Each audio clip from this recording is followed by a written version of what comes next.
الجماهير كتحتفل، الجماهير الوداديه من قلب الحي المحمدي كتحتفل بهذه الايام ديال الذكرى ديال المسيره، ذكرى عزيزه على الشعب المغربي. وكما كتشوفوا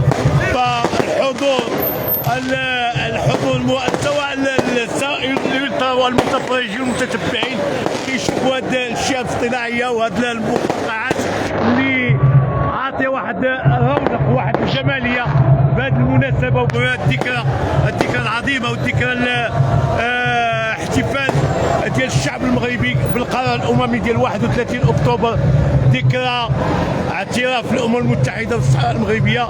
وحتى الاحتفالات لا زالت قائمه في مدينه الدار البيضاء من طرف الجماهير الوداديه للاحتفال سواء بزياش بقدوم زياش.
كراكاج خرافي للجماهير الوداديه في قلب الحي المحمدي. الحي المحمدي اللي جاو الجماهير الوداديه بسبب الحضور بسبب نفس الوقت الايام يعني ديال السوينات.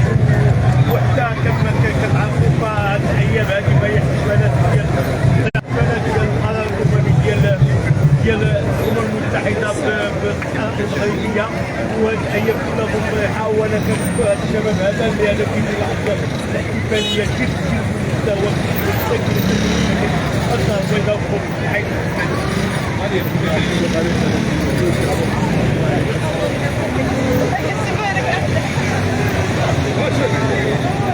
وكنعتزو بالمغربيه ديالنا وكنشوفوا هاد الشباب هادو الذكرى ديال الولاس والذكرى ديال الامم المتحده والذكرى ديال انطلاق المسيره الخضراء 1975 اللي عندها واحد طابع جد مفرح بالنسبه لسواء الساكنه ديال مدينه الدار البيضاء والساكنه ديال حي المدينه.